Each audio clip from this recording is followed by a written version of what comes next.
Very good, यहाँ तक किसी को कोई डाउट नहीं होगा। ओके, नाउ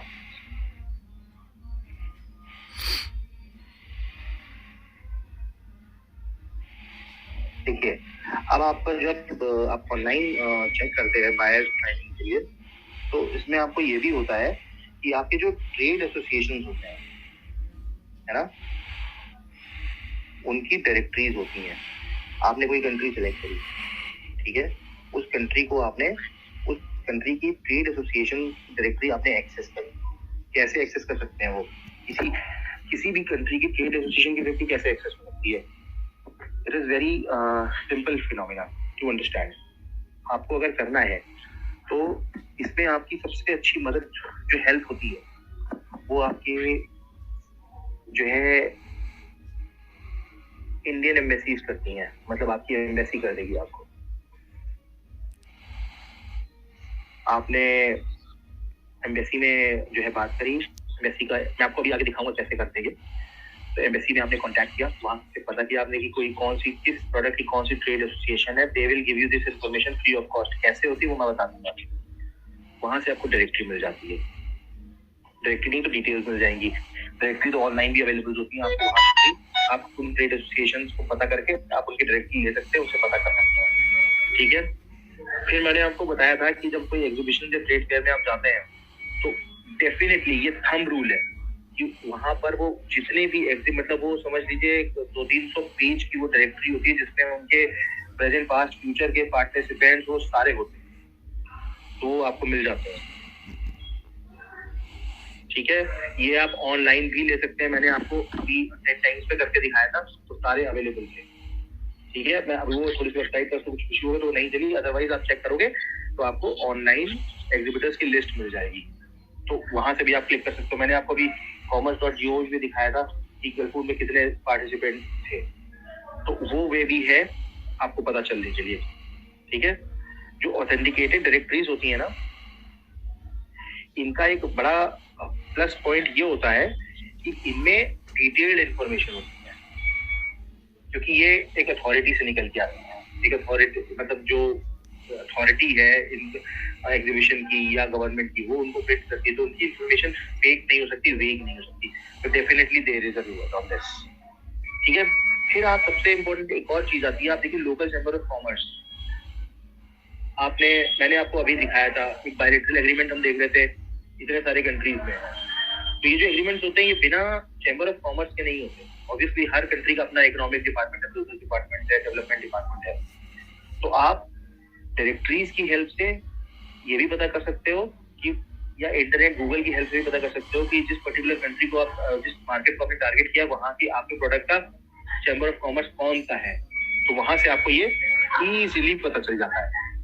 सर एक चीज बताइए, ट्रेड एसोसिएशंस का जब बता रहे हो, ट्रेड एसोसिएशंस डायरेक्टरीज में हम लोगों के सही में क्या ये आप लिस्ट मतलब आप कैसे बोल लो, कहाँ से मिलेगा ये? सपोज अगर हम लोग इंडिया का ही बात बोले तो मुझे पता करना है कि suppose for a particular product state wise कौन सा डिस्ट्रीब्यूटर है और ट्रेडर है, तो ये हम लोग इंडिया में कैसे पता चलेगा? देखिए, अभी पहले चीज हमको ये समझिए कि हम लोग बायर फाइंडिंग कर रहे हैं, तो हम लोग तो फॉरेन के लिए कर रहे हैं ना। इंडिया में तो हमें नहीं, इंडिया की ट्रेड एसोसिएशन को पता करना है। आप इंडिया छोड़ दीजिए, आप कोई दूसरे कंट्री ले लेते हैं। तो अब आप बाहर अगर आपको जाना है तो एक तो आपका सिंपल रॉ तरीका होता है कि you just Google it and try to find out some information, वो एक रॉ तरीका है। मगर एक बहुत ऑथेंटिकेटेड तरीका होता है, वो मैं अभी आगे की स्लाइड में आपको फिर से समझाऊंगा। अभी भी बता रहा हूँ कि आपका इंडियन मिशन है फॉरेन में, एम्बेसी इंडियन मिशन है, कॉन्सुलेट, वो they are abide by international law. वहां पर वो जो होते हैं वो इसी चीज के लिए होते हैं, ट्रेड प्रमोट करना, नेगोशिएशंस करना बड़े बड़े डील्स में। तो जब आप उनको कांटेक्ट करते, they are your first friend. मतलब वो फॉरेन लैंड में ट्रेड प्रमोशन काउंसिल तो ईपीसी तो देती ही है, उसकी तो कोई बात ही नहीं है। ईपीसी आपको बताएगी, जो वो ईपीसी से भी आप एक्सेस कर सकते हैं कि जैसे मैंने बोला कंट्री रिपोर्ट आती है, तो उस कंट्री रिपोर्ट में ये डिटेल भी होती है, आपके ट्रेड एसोसिएशन की डायरेक्टरी जो डिटेल होगी। लेकिन अगर आपको तो और भी समझना है तो आप इंडियन एम्बेसी से भी ले सकते हैं। इंडियन एम्बेसी को कैसे कांटेक्ट करते हैं? फॉर एग्जांपल आपको यूएस में देखना है, ठीक है, तो मैं आपको यूएस आपका दिखाता हूँ, रुकिए, मैंने डाला,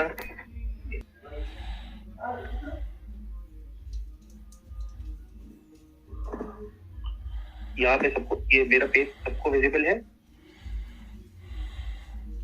doctor Jaishankar is meeting secretary of state Anthony Blinken, सबको दिख रहा है यहाँ से?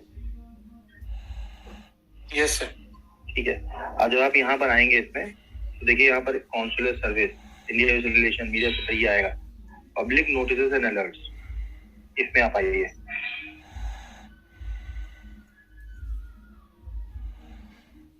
यहाँ पर आपको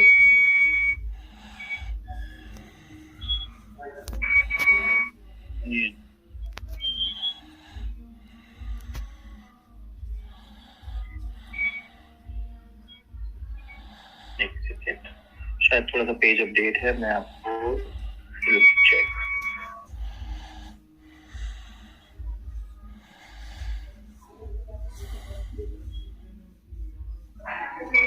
अच्छा एक चीज मैं आपको बताना थोड़ा सा मिस कर गया, ध्यान से समझिएगा गाइस, जब भी आपको एम्बेसी से इंटरेक्ट करना है तो आपको ऐसा नहीं कि एम्बेसी से इंटरेक्ट करने के लिए आप सीधे जो है एम्बेसडर से इंटरेक्ट करेंगे, ठीक है? आपको हमेशा जिस भी कंट्री के आपको देखना है वो आपको देखना है commercial representative for trade inquiry. दिख रहा है सबको ये वाला यहाँ पर? Yes sir. देखिए यहाँ पे क्या लिखा है, com3 डॉट मतलब डॉट washington@mea.gov.in, ये इनका ईमेल है। इनके ईमेल पर आप सारी डिटेलिंग, अगर आपको कोई हेल्प चाहिए, और ये आपको फ्री एक्सेस है, मतलब फ्री ऑफ कॉस्ट, को चार्ज नहीं करते, आप ये आपको हेल्प कर देंगे कि जैसे पर्टिकुलरली, और ये सिर्फ इसी चीज के लिए नहीं इसका यूज होता है कि आपको जैसे ये चेक करना है कि एसोसिएशन कौन सी है, डायरेक्टरी कौन सी, इसके लिए नहीं, और भी बहुत सारी चीजें हैं, वो मैं आगे आपको बताता जाऊँ, ठीक है? तो यहाँ तक क्लियर हुआ? मैंने एक छोटा सा दिखाया अभी आपको, क्या लिखा है यहाँ पे, for trade related query, commerce wing, ठीक है? यहाँ से आप ये चेक कर सकते हैं। Exhibition trade fair exhibitors directory मैंने अच्छे से दिखाया है, I hope it is clear. किसी को नहीं भी कुछ क्लियर होगा तो वो पूछ सकता है। और फिर local chamber of commerce in your target countries, ये डिटेल भी आपको चाहे एम्बेसी से भी मिल सकती है, नहीं तो आपकी ईटीसी भी आपको ये देती है। ईटीसी की तो काम ही यही है आपको देना, वो आपको सारी डिटेल दे देंगी कि आपका लोकल चैम्बर ऑफ कॉमर्स क्या है, आपके जिस कंट्री को आपने टारगेट कर रखा है, ठीक है? तो वहां से आपको बहुत अच्छी डिटेल मिल जाएगी। कुछ चैम्बर्स में, जो चैम्बर ऑफ कॉमर्स में जो लोग पार्टिसिपेंट्स होंगे, जिनकी डिटेलिंग, वो सब आपके पोटेंशियल बायर्स हैं, आपके कस्टमर्स हैं। देखिए यहाँ पर मैंने नीचे लिख भी रखा है, Indian embassy abroad our first visit, how to take help from embassy. देखिए मैंने लिख रखा है यहाँ पे, support provided by Indian embassy. क्या करते हैं आपको ये भी देखिए, list of buyers concern association, वो आपको लिस्ट ऑफ बायर्स भी देते हैं, जो स्टेट का अगर किसी ने इंक्वायरी करी है तो वो आपको बायर की लिस्ट दे देंगे आपको वहां से, ठीक है? आपको list of important government department, ये भी आपको देते हैं, हेल्प करते हैं वो आपको। एक्चुअली इंडियन मिशन जो होते हैं, कोई भी एम्बेसी हो दुनिया में, इंडिया की हो या कोई इंडिया में किसी की हो, सबका यही, इनका मेन काम यही होता है कि कंट्रीज के बीच में रिलेशंस मेंटेन करना, इकोनॉमिक रिलेशंस को ग्रो करना, जो है सारे जो हमारे वो हैं इंटरेस्ट हैं, वेस्टेड इंटरेस्ट एक दूसरे के, वो उनको टेक केयर करना। तो दे हेल्प अ लॉट, बहुत सारे। और ये आप समझिए कि जब भी आपको हेल्प चाहिए तो इससे ज्यादा ऑथेंटिक हेल्प और कोई नहीं देगा। ये आपको जो इनका आंसर आएगा ना, वो इट्स एब्सोल्युटली ग्रेट आंसर, क्योंकि वो एक चैनल के थ्रू होके आएगा, जो उनके पास रजिस्टर्ड होगा, जो उनके पास कौन रजिस्टर्ड होगा, जिसके डॉक्यूमेंट प्रॉपर होंगे, जिसमें सारी चीजें कर रखी होंगी, जो रेड जोन में नहीं होगा, तो ये आपको वो लोग देते हैं। मैंने आपको यूएस का दिखाया आपको कैसे लेना है, इसी तरह किसी भी कंट्री का आप एक्सेस कर सकते हैं, ठीक है? अच्छा इंपॉर्टेंट ये भी है, देखिए, अच्छा मैं ये अभी आपको कुछ समझाता जाऊंगा आगे।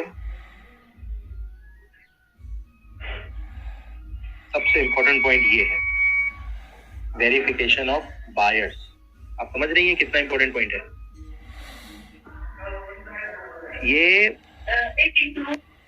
ये आपको बायर्स की वेरिफिकेशन, आपको क्या पता है उसके बारे में? कुछ नहीं पता है actually. You just blindly in a good faith we are talking, emails हो रहे हैं, फोन हो रहे हैं, मगर आपको पता तो कुछ नहीं है। तो आप जिससे आप डील करना चाह रहे हैं उस पर्टिकुलर उसकी डिटेल आप अपने इंडियन मिशन से ऑथेंटिकेट करा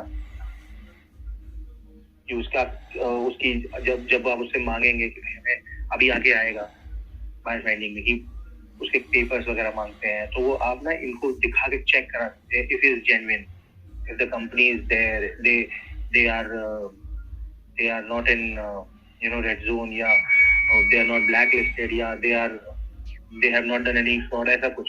तो इस तरह की वेरिफिकेशन सबसे अच्छे तरीके से एम्बेसी से हो जाते हैं। they verify for you कि yes it is genuine, you can do the business। मतलब आपका ऐसा वो आपको अच्छी तरह से आपको एक्सप्लेन करके बता देता है। What? Sorry, what? Frequency of their response is how much faster, sir? Because we are raised the query and sent to them.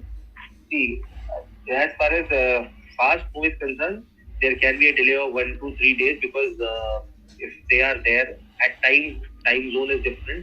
But the moment they will get the information, they will send you. They will definitely respond. See, some delay. See, their frequency is very good. Some delay can happen. That delay is a natural delay. If they don't have, for example, you ask them to verify. Now they may take time. They are busy. They may have thousands of queries. Okay. They may take time, little time, not very much time, but they will surely respond because it is their duty to respond. Because you are very important person for them because you are trying to establish the business. Yeah. So you are very important person. They will definitely. देखिए, the point again comes, support for any trade disputes. In case something happened between you and your party. If any dispute happens, they will mediate. They will. You have to call them, you have to mail them, and you have to tell them each and every detail what happened, and they will tell you what to do, how to handle this. They will help you for this. It's not that they will not help or they won't respond. It is their duty to respond. They will surely help you. They will support you for to resolve your dispute with whoever you are with the other party. So this kind of support also you get from embassy or consulate or mission. Yeah. Now details of trade agreements. Trade agreements detail means. Details of trade agreement mean if there is any kind of special provisions like we discussed, FTA or bilateral, if there is anything in specific, they will also tell that we have this kind of arrangement with this country. You can go with this way also, like that also. So this way also they will tell you what is the trade agreement between us. It is feasible even. मतलब वो इतने extent तक भी आपको बताएंगे कि आपके लिए फिजिबल रहेगा कि नहीं रहेगा, या आपको किस एक्सटेंट तक आपको करना चाहिए. So they will help you in this as well. ठीक है. आपको जब भी उनसे कम्युनिकेट करना है, whenever you are communicating with embassy, you have to understand that you have to contact only economic and commerce department, nobody else, क्योंकि वो then they will not answer because they are very specific, they are very high level officials who are working for you to support you, so they expect certain kind of professionalism. You have to understand that if there is a economic and commerce department is there, you have to contact them. आपको सिर्फ उनको ही करना है, किसी और को नहीं address करना है. ठीक है, उनसे बात करनी है, उनको एक डिसेंट सी ईमेल लिखनी है, जो भी आपकी क्वेरी है उसमें, और उनको भेज देनी है. दूसरा इंपॉर्टेंट पार्ट है नो अटैचमेंट्स. प्लीज, तो 2 पॉइंट है आपको समझने हैं. पहली बात, जो एम्बेसीज जो काउंसुलेट्स होते हैं बाहर, इंडियन मिशन जो होते हैं, इनके ईमेल बहुत सेंसिटिव होते हैं. तो प्लीज रिफ्रेन, मैं रिफ्रेन तो नहीं कहूँगा, मैं कहूँगा प्लीज डोंट अटैचमेंट नहीं भेजने आपको कभी भी एम्बेसीज वगैरह में. क्यों? उसके 2 रीजन है. पहली बात, तो आप अगर अटैचमेंट भेजेंगे तो वो ईमेल जंक में चले जाएंगे. वो सब जंक पे, तो आपको मेल बॉडी में ही सब कुछ लिखना है, नहीं तो वो सब जंक पे चले जाएंगे, it will not be answered. आपको ये भी समझना है कि उनके ईमेल से कितने ईमेल्स आते हैं, बहुत सारे लोग इंक्वायरी करते हैं, तरह तरह की इंक्वायरी करती है, तो अगर अटैचमेंट बहुत हैवी है या कुछ भी है तो वो जंक में वो आंसर ही नहीं हो पाएंगे। ठीक है, ईमेल्स हैं, people lot of things can be done with that, तो you have to avoid, not avoid, please don't, no attachment. ठीक है, पर्सनल विजिट आपको कब करनी है? पर्सनल विजिट एम्बेसी के केस में नहीं है, personal visit in the case of a customer, जब आपकी डील आपने कस्टमर के साथ करने वाले हैं, इफ योर सर्कमस्टांसेस या if your condition allows you, at least try कि आप एक बार उसको विजिट जरूर करें, अपने बायर को, जहां पे भी हो, क्योंकि ये आपको ना this gives you lot of satisfaction, आप जेन्युइनली डील कर रहे हैं। अभी यू डोंट नो कि somebody you are sitting in India, and somebody you are dealing in Europe, you don't know what kind of person is this, what kind of company is this, आपने research भी करी तब भी आपके मन में एक रह जाएगा। तो ये अभी थोड़ा सा एक्सपेंसिव ऑप्शन है, बट थोड़ा, या तो अगर ऐसा है तो आप 1 या 2 बिजनेस होने के बाद when you are in a condition to travel, please visit, talk to them, 1-2 deals के बाद आप उनसे मिलिए, please meet them, talk to them, उनसे बात करेंगे, वो आपके गुड फेथ में आएंगे, it grows, the relation grows, and it fetches you the sweetest foods and good results. Everybody remembers final selection of buyer, law of 110(2). This law says, doctrine of 110(2) says, when you speak to 100 people, 10 will respond or 10 will show the interest and 2 will be converted. Please don't get disheartened. This is how the business goes. इसी तरह से business होता है। आप लोग सारे aspiring, कुछ लोग ऑलरेडी कर रहे हैं और कुछ बहुत सारे लोग करना चाहते हैं, तो आपको ये समझना पड़ेगा कि ये रेशियो चलता है। ये मेरे पर्सनल एक्सपीरियंस का है कि आप when you keep on talking, then only you will get. Otherwise, if you keep yourself limited to कि नहीं भैया हमने थोड़े से लोगों से बात करी and it is not coming, please don't get disheartened. This is how it is. ऐसे ही हुआ है ये from since ages it is happening like this. So business grows when you understand this law. ठीक है, तो आपको ये बिल्कुल ध्यान, you please spread the word, please talk to them, please keep sending emails. ठीक है, और फिर आया एक कम्युनिकेशन। जब आप when you try to contact somebody, तो it is very important to reach the right person. अभी क्या इतनी बड़ी कंपनी है, मैंने आपको क्या बताया, इसीलिए मैंने कहा था कि एग्जीबिशन सबसे रिलायबल सोर्सेज होती है। क्यों?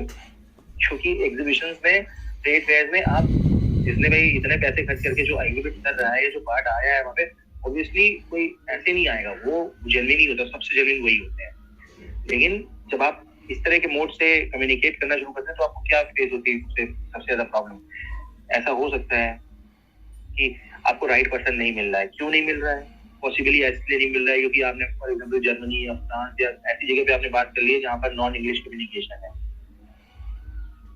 इंग्लिश नहीं बोलते हैं यूरोपियंस बहुत सारे, या आप हो सकता है, और ये इसमें बुरा मानने की कोई बात नहीं है। आप अगर if you have any issues with the English, इसमें it's not that you should be ashamed of, because English is not your mother tongue. तो उसके लिए हाँ डेफिनेटली थोड़ा सा कम्युनिकेशन इजी होता है इंग्लिश में, तो उसके लिए please take the help of translator, please prepare the script कि आपको क्या बात करनी है।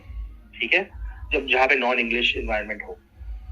ठीक है, फिर उसके बाद आप अच्छा एक चीज और इम्पोर्टेंट है, तो आपने कॉल भी कर लिया, सब किया आपने, लेकिन अब आपको परचेज डिपार्टमेंट ही नहीं मिल रहा है, आपको थोड़ी ना सेल्स या किसी से बात करनी है, तो आप कैसे करेंगे बात?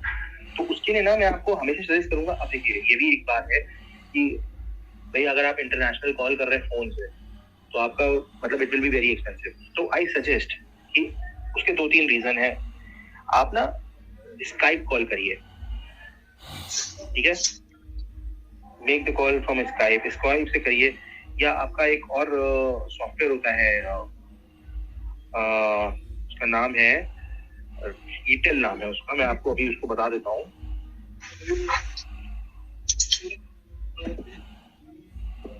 तो मैं भी आपको एक्सेस करके दिखा दूंगा, ठीक है। तो उससे आप कॉल करने की कोशिश करेंगे या स्काइप से करेंगे कॉल, तो आपको बहुत मिनिमम चार्जेस होते हैं और आप फॉलो अप कर सकते हैं कई बार।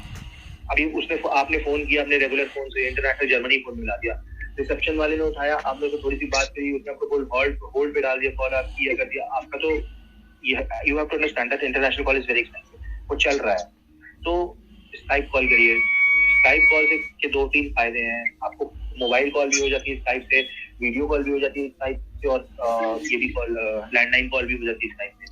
अगर वो नहीं भी आपको कनेक्ट करा तुरंत आप फिर कर सकते हैं, इट विल नॉट पिंच, मगर अगर आपने फोन आपका ऐसे हो गया तो पता लगा फोन कटने में ही सारा वो मतलब आपका लॉस हो रहा है। तो ऐसा आपको हमेशा you have to understand, use the internet phone calls. Skype से कॉल करिए या और भी सॉफ्टवेयर आते हैं, उसके मैं एक आध मुझे भी पता है, मैं आपको चेक करके चाहे तो बता दूंगा, एक दो जब भी हम लोग करेंगे या मैं नोट्स में डाल दूंगा, उसमें आप चेक कर लीजिएगा। But Skype so far is the best tool to call. ठीक है, अच्छा परचेज डिपार्टमेंट, अब आपने बोला, आपको क्या लगता है कि अभी कोई आपको कॉल करेगा और कहेगा जी मुझे परचेज हेड से मिला दो, या तो आपको लगता है कोई ऐसे मिला देता है, तो आपको ये भी देखना है कि before calling purchase department you also have to do some exercise. Please check social networking site, LinkedIn है या फेसबुक है, आप चेक कर लीजिए उस कंपनी का कि उसमें परचेजिंग में कौन है या कौन हैंडल कर रहा है, तो आपको सबकी डिटेल्स मिल जाती है। तो जब the moment you call and receptionist phone उठाती है या उठाता है, द मोमेंट यू से कि नहीं बस I want to connect with this person, उसको ऐसा नहीं लगेगा कि आप नाइस हैं या आप जानते नहीं, वो तुरंत आपको तुरंत दे देगी, क्योंकि आपको ये समझना है कि person who is sitting on reception is also may be very busy. नहीं, अब आपको उसमें आपने बोला जस्ट परचेज या बाइंग डिपार्टमेंट में मुझे जो किसको करते पता नहीं, या उसको नहीं पता है या वो नहीं है, पुरानी क्या है, कुछ सिचुएशन में नहीं होता, लेकिन आपने अगर किसी का नाम लेके भैया I want to connect with mister Peter F रखा, तो वो तुरंत ही उसने कनेक्ट कर दिया and your problem is solve. ठीक है, तो make sure and it should be properly work out calls. ठीक है, तो ये आपको फेसबुक, लिंक्डइन, ये सारा होमवर्क आप करके मिले जब आपको जो है बात करनी हो। मैंने ये इनिशियली बहुत, देखिए जो हमारी क्लास हो रही है, ये जो हमारी क्लासेस हैं, ये सारी क्लासेस आप ऐसे समझिए कि मैंने आपको इस पीपीटी के बेस पे बहुत प्रैक्टिकली बताया है। जो कुछ भी प्रैक्टिकली एक एक्सपोर्टर के साथ होता है या एक बिजनेस ट्रेड पर्सन के साथ होने वाला है, वो ही वेबसाइट को विजिट कर लीजिए, देखिए कंपनी की क्या कंपनी का डिटेलिंग क्या है। इससे आप जब बात करेंगे ना तो आपका खुद कॉन्फिडेंस हो जाएगा और सामने वाला बहुत इंटरेस्ट लेता है। ये मैं आपको बहुत ही ये हो सकता है कि बहुत लाइट पॉइंट आपको लग रहा हो कि नहीं ये तो हो जाता है, मगर आई एम टेलिंग यू ये बिजनेस कन्वर्जन, ये पॉइंट्स ना बिजनेस को कन्वर्ट करते हैं तुरंत ही, मतलब इमीडिएटली। आपका first impression is the last impression, that's how it is. आपने द मोमेंट यू कनेक्टेड, आपका होमवर्क कितना सॉलिड है वो उसी फर्स्ट कॉल में पता चल जाएगा। तो उससे पहले होमवर्क करिए, वेबसाइट देख लीजिए क्या प्रोडक्ट है, आप जो करना चाहते हैं उसमें क्या है उनके पास, उसका वो रिसर्च करके आप एक नोट बना लीजिए अपने पास, सामने लैपटॉप पे रख लीजिए या अपने फोन में सेव कर लीजिए। When you are talking to them please talk to them straight. तो वो क्या होगा ना, वो समझ जाएंगे कि अरे somebody who is talking to me, it gives great impression actually। ठीक है, ये बहुत इंपॉर्टेंट है। अब देखिए कम्युनिकेशन सबसे इंपॉर्टेंट है कि आपको राइट रेफरेंस होना चाहिए। जब आपका रेफरेंस राइट रहेगा तो ही आपका कम्युनिकेशन राइट होगा। अब क्या है कि आपने कम्युनिकेट किया, आपने सारी वेग बातें करी सर, या चाहे आप हिंदी में बोल रहे हो या इंग्लिश में बोल रहे हो या किसी और लैंग्वेज में बात कर रहे हो, आपने बात तो करी मगर आपने जो रेफरेंस लिया वो राइट रेफरेंस लिया ही नहीं। आपने सारी जो है वो बातें करी जो रेलेवेंस ही नहीं। तो इससे क्या है ना, people tend to lose interest, और nobody has in international arena nobody has this much time कि वो आपको जो है इतनी तक सुनेगा। आप ये समझिए कि कम्युनिकेशन जो होता है ये प्रैक्टिकली मैं आपको बता रहा हूँ। When I was in my early years it happened to me as well। बहुत ही मतलब आप समझिए 30-40 सेकेंड या 50 सेकेंड की वो कम्युनिकेशन होती है, उसमें आपको वो पॉइंट ढूंढना है अपने ब्रेन से जहाँ पे वो क्लिक होगा। वो आपको कैसे पता चलेगा? जब आपने रिसर्च करी होगी। रिसर्च क्या करी होगी? वेबसाइट जो भी मैंने आपको बताया था उसकी आपके प्रोडक्ट डिटेल, उनके पास क्या है वो डिटेल।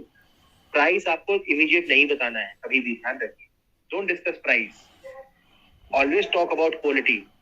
वो डेफिनेटली पूछेंगे, they will try to dig you down on the price, because tell me the price. तो sir you please share the detail, I will quote you the best as per my capacity.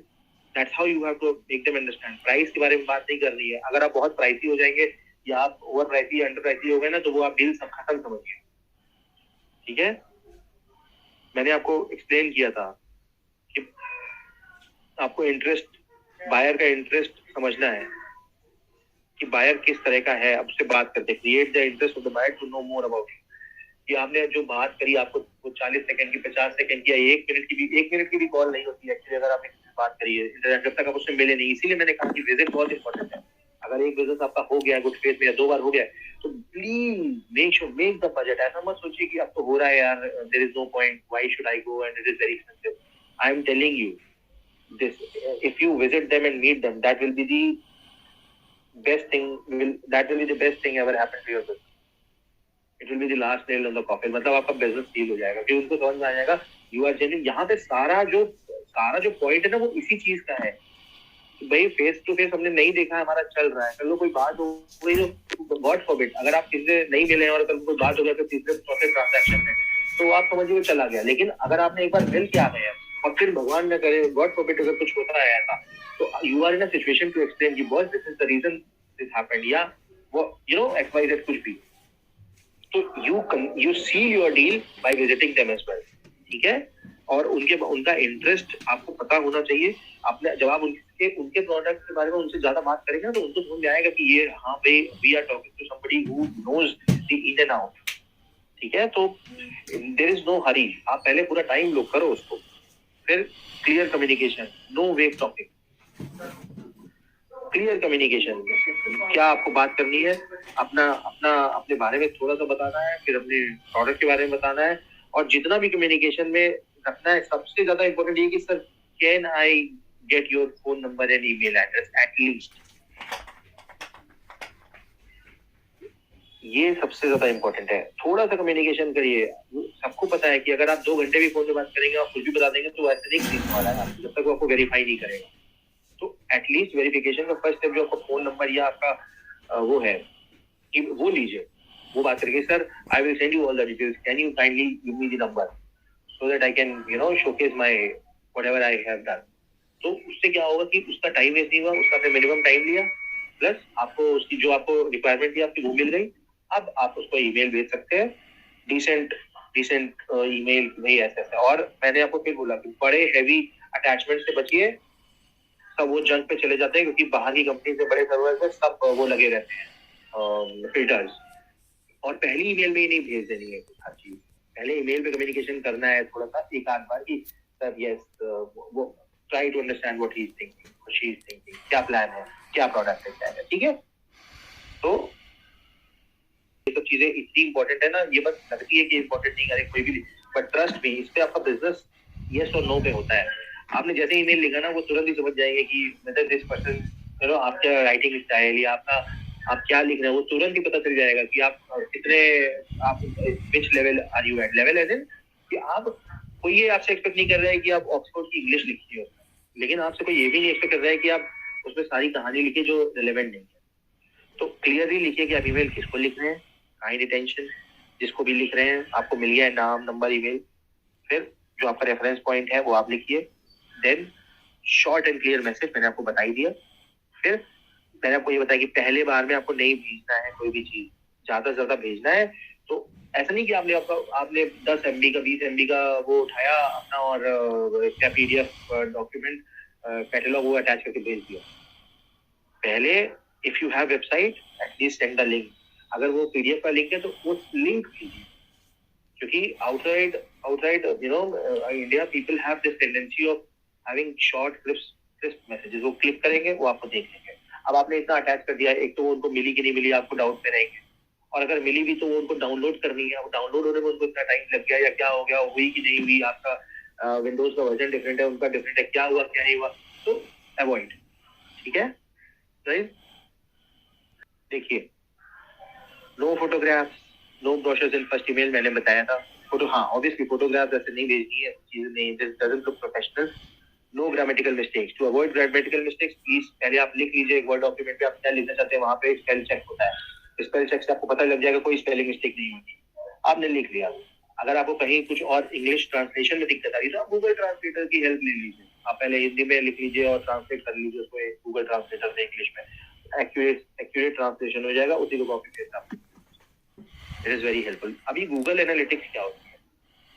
देखिए Google analytics एक tool होता है Google का। वो क्या बताता है कि जैसे फॉर एग्जांपल आपने वेबसाइट बनाई है, तो वेबसाइट का आपने इतने जब आप बनाएंगे तो ऑब्वियसली आप उस वेबसाइट को थोड़ा प्रमोट भी करेंगे, दुनिया भर को बताएंगे भी। तो उस वेबसाइट को जब आप प्रमोट करते हैं तो गूगल एनालिटिक्स ये बताती है कि बेसिकली आप या तो सीख जाए कैसे देखते हो, नहीं तो ये आपको जिसके थ्रू आप प्रमोट कराते हैं वो आपको बता देता है कि आपकी वेबसाइट कितने बार क्लिक हुआ है, किसने आपकी वेबसाइट कितनी बार देखी, किसने देखी, कितनी बार देखी और कितनी देर तक उसने आपकी वेबसाइट पे रहा हो। तो ये भी बहुत रेलेवेंट है आपके लिए कि अगर कोई आपके वेबसाइट पे इतना टाइम स्पेंड कर रहा है तो डेफिनेटली उसका कुछ रीजन होगा, डेफिनेटली उसको कुछ इंटरेस्ट कर रहा होगा। और वो डिटेल कैसे मिल जाएगी आपको? जो वेबसाइट गूगल एनालिटिक्स हैंडल कर रहा होगा आपकी, जिससे भी आप वेबसाइट बनवा रहे होंगे, आप तो नहीं बनाएंगे खुद ही, जिससे बनवाएंगे वो आपको बता देगा कि ये वेबसाइट इस लोकेशन पर इस कंपनी में या इस बंदे ने यहाँ पर इतनी बार देखी, इतना टाइम स्पेंड किया। ठीक है, तो ये आपके लिए बहुत इम्पोर्टेंट है समझना। यहाँ पर आ गए,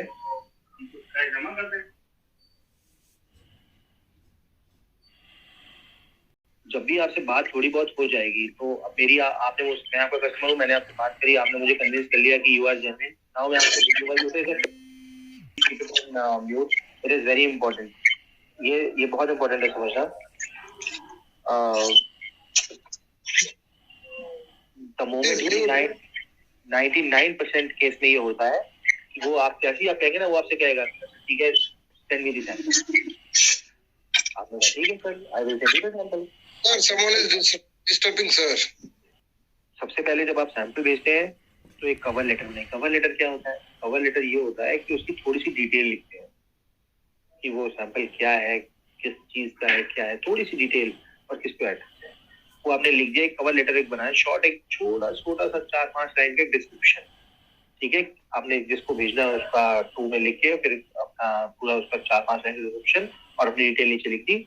फिर आपको ये देखना है कि सैंपल की पैकेजिंग आपको कैसे करनी है। अब आप देखिए, आपने सैंपल मान लीजिए किसी की लेदर की जैकेट है, आपको भेजना है अर्जेंटीना। ठंडा कितनी होती है अभी अर्जेंटीना, आपने इंडिया में भी वो यहाँ से कोरियर वाले को लग गया 20 दिन या 15 दिन पहुंचाने में। अब जो है 15 दिन में मान लीजिए अगर क्वालिटी में कुछ इशू हो गया या हैंडलिंग पैकेजिंग आपकी ठीक नहीं हुई और वो लेदर रिएक्ट कर गया या लेदर में स्मेल आ गई या कोई ऐसी चीज, लेदर नहीं हुआ, कोई भी ऐसी चीज, तो आपको ये भी सोचना है कि पैकेजिंग राइट होनी है। अभी कैसे आप समझेंगे? आप तो नहीं बना रहे, you are not a manufacturer. If you are a manufacturer आपको पैकेजिंग तुरंत पता चल जाएगी, मैन्युफैक्चरर्स को पता रहता है। तो अगर आप अपने किसी मैन्युफैक्चरर से जिससे आप सप्लायर से ले रहे हैं तो उसको ये बोलना है कि भैया प्रोफेशनल पैकिंग करके दे दो, कोई प्रॉब्लम नहीं है, you better charge for it, don't give me free, but I want the professional packing, क्योंकि मुझे सैंपल के लिए भेजना और सैंपल अप्रूव होगा तो ही मेरा ऑर्डर आएगा। तो आपने जिस प्रोडक्ट के है उसकी जेन्युइन पैकिंग जो होनी चाहिए अगर आपने वही कराई है, जैसे अभी किसी को सेरामिक भेजना है या किसी को ग्लास भेजना है और किसी ने ऐसे रैप किया और भेज दी, ऑब्वियसली वो वहां पहुंचने से टूट जाएगा। ये टूट गया, अभी आपको खुद कैसे हैंडल करते हैं, फेंक देते हैं सामान को, टूट गया वो, क्या इंप्रेशन आया आपका, इंप्रेशन भी खराब हो गया, सामान भी आपको नुकसान, फाइनेंशियली भी आपको नुकसान, सब। तो उससे बेटर है कि अगर आपने किया है तो आपको पहले रखना है कि बॉक्स करो, बॉक्स के अंदर स्पॉन्ज रख दो, फिर उसमें फिक्स कर दो, फिर उसके ऊपर आप बबल रैप कर दो, बबल रैप लगा के उसकी 3-4-5 लेयर्स में बबल रैप करो, so that it shouldn't be break नहीं होना चाहिए। तो इस हिसाब से आपको पैकेजिंग जहां से आप लेते हैं वो आपको वो पैकेजिंग करके दीजिएगा। आपको उसको चेक कर लेना है हार्ड केस में पैकिंग। और अच्छा, फिर आप देखिए, आपको जब सैंपल भेजना है तो ये भी समझना कि सैंपल आपने भेज दिया, अब सैंपल जब गया तो उसमें आपको सबसे पहले लिखना है कि sample for evaluation purpose, not for sale. क्यों? क्योंकि अगर आपने नहीं लिखा तो सैंपल वहां कस्टम में रुक जाएगा। जैसे भाई कोरियर कंपनी हमारे, अब कस्टम वाले रोक लेंगे, कस्टम वाले कांटेक्ट करेंगे जिसको आपने भेजा है, वो कहेंगे कि बस pay the duty and take your good, take your sample. तो अब आप सोचिए, आपने उसको सैंपल भेजा और वो आपको ड्यूटी देके सैंपल लेगा आपका, वो क्यों करेगा? तो आपकी सैंपलिंग वेस्ट हो गई। तो मेक श्योर ये लेटर लिखिए, purpose for evaluation purpose not for selling.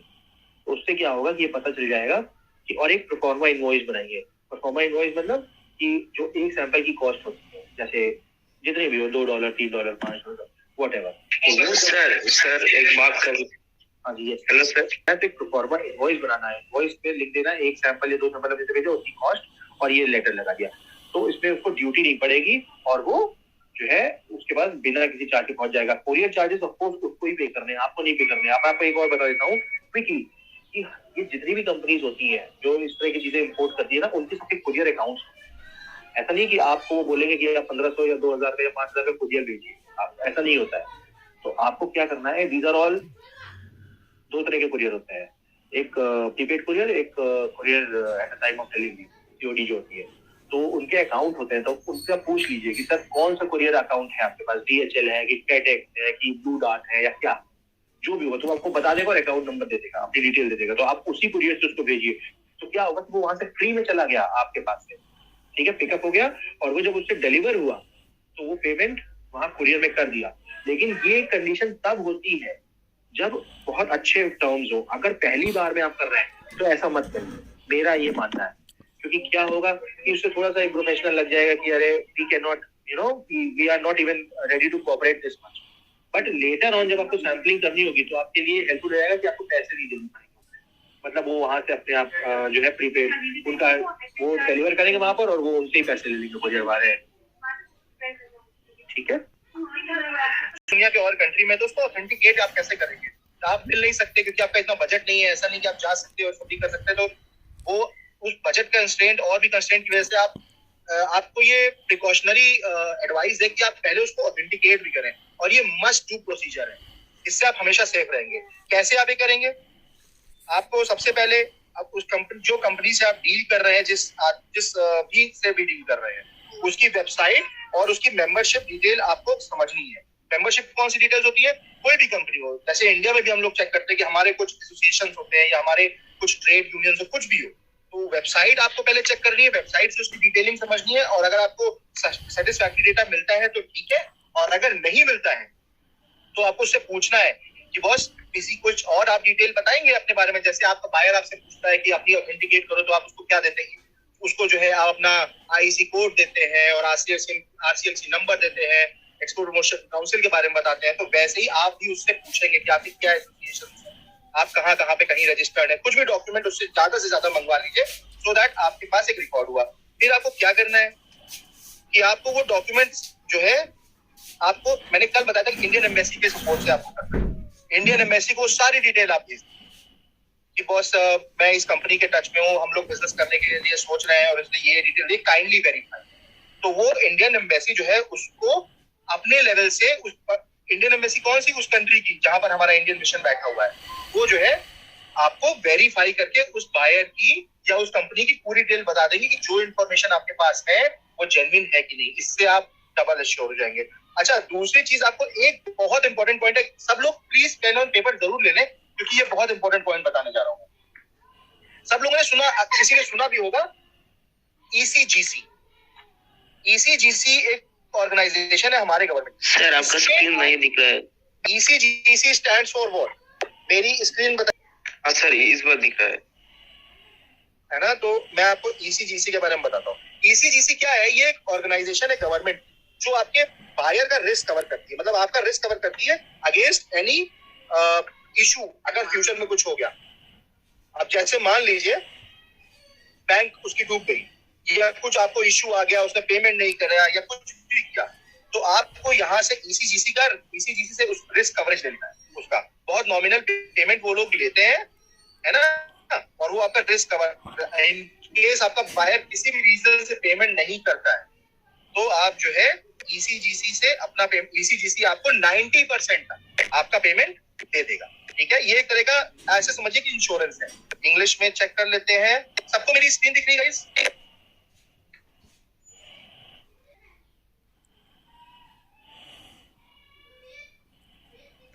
English में भी ठीक है। तो ECGC में आपको जरूर जो है अपना बायर का रिस्क, अपना रिस्क कवर करना। ठीक है गाइस? अच्छा, ECGC is for whom? ECGC से जो है आपको फायदा मिलेगा, जो है किसको, आपको। अच्छा, दूसरी चीज आपको जो है क्रेडिट रिपोर्ट्स भी चेक करनी। क्रेडिट रिपोर्ट आप लोग समझते हैं, जो कंपनीज होती है ना उनकी कुछ क्रेडिबिलिटी रिपोर्ट्स पर, या जैसे एक एजेंसी बहुत फेमस है, डन एंड ब्रैड। तो क्या होता है, इसी तरह की और भी एजेंसीज हैं। तो आप जब इनके पास जाएंगे तो आप इनसे कहेंगे कि आप इनको डिटेल देंगे और कहेंगे मुझे जो है इसकी क्रेडिट रिपोर्ट दे दो, तो वो पूरी आपको उसकी बैंकिंग हिस्ट्री दुनिया भर का सब बता देगा। ये पेड होता है, जो क्रेडिट रेटिंग वाला होता है ऑप्शन, आपको सब बता देगा कि बॉस क्या करंट क्रेडिट स्टैंडिंग क्या है इस क्लाइंट की या इस कंपनी की। इससे आपको ये भी डिसीजन लेने में आसान होगा, कहीं ऐसा तो नहीं कि इसका कुछ पास्ट रिकॉर्ड है, हम सेफ है। तो ये आपका बायर ऑथेंटिकेशन का 2 मेन प्रोसेस है, ठीक है, ECGC और डन एंड ब्रैड, मतलब क्रेडिट रेटिंग। कुछ कंट्रीज से एग्जांपल यहाँ पर आपको दी है। दुबई में कोई है, दुबई की क्रेडिट रेटिंग एजेंसी क्या नाम है उसका, एतिहाद ब्यूरो। आप दुबई में किसी क्लाइंट से हैंडल करते हैं ना, तो आप एतिहाद ब्यूरो को कांटेक्ट करिए, एतिहाद ब्यूरो बता देगा उस टाइम। कुछ चार्जेस कैसे करना होता है, बाई मेल और कॉल करने से इन लोग रिस्पॉन्स करते हैं? कॉल करने से, सीधे कॉल करने से रिस्पॉन्स आपको नहीं करेंगे, पहले आपको मेल लिख दीजिए कि वेबसाइट दी हुई, ठीक है, एतिहाद ब्यूरो। आप वेबसाइट पे जाइए, उनको कांटेक्ट करिए, वो आपको सारी डिटेल आपको दे देंगे। थोड़ी सी पेड सर्विस होती है ऑब्वियसली, मगर आपको बड़े पेमेंट के नुकसान से बचाने के लिए आपको उसकी रिपोर्ट पहले से मिल जाए, आप समझ जाए आपको डील करना भी है कि नहीं, क्योंकि इस फील्ड में बहुत फेक लोग भी मिल सकते हैं आपको। उन्होंने आपको बड़ी पिक्चर दिखा दी, आप नहीं समझ पाए या कुछ आपके साथ इशू हो गया, आप जो है उसमें ट्रैप हो गए। तो प्लीज वेरिफिकेशन जरूर करिए पर्टिकुलर कंट्री से। दुबई की मैंने एतिहाद बताया, जैसे क्रेडिट रेटिंग है। थाईलैंड में देखिए बोर्ड ऑफ इन्वेस्टमेंट, ये यहाँ पर ये दिया हुआ है। इसी तरीके से कंट्री वाइज जो है मैंने आपको बता दिया है। यूके में देखिए लिखा है get information about a company. तो आप यहां से वेरीफाई कर सकते हैं अपने बायर्स को।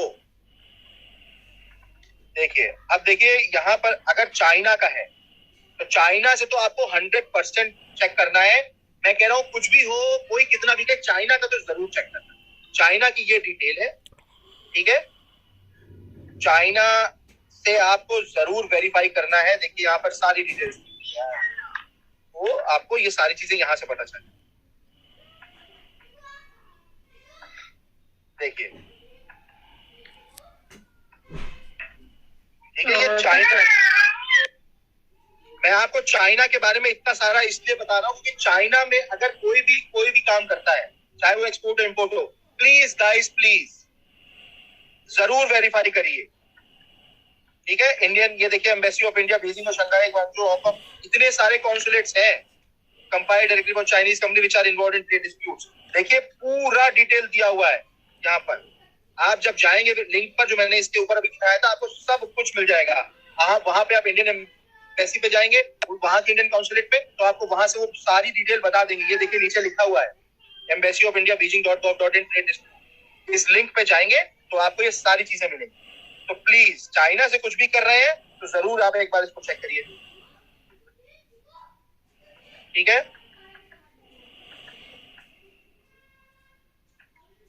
देखिए, to enter into sales contract, company certificate, company और सर्टिफिकेट, ये सारे डॉक्यूमेंट्स आपको मैंडेटरी है, ठीक है।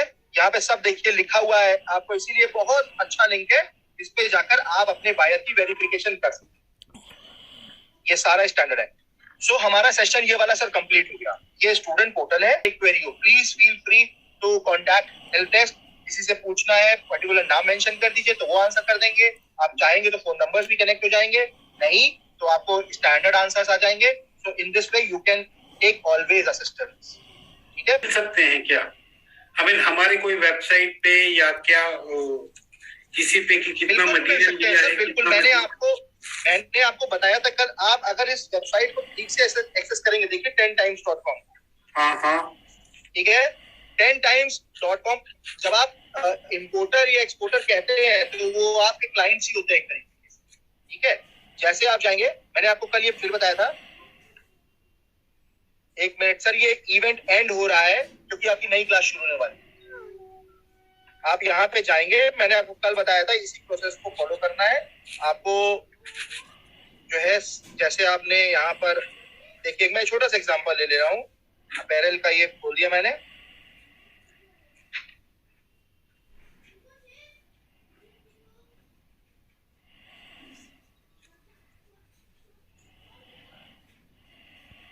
अपेडा एक्सपोर्ट प्रमोशन काउंसिल है, मगर ईसीजीसी एक्सपोर्ट प्रमोशन काउंसिल नहीं है।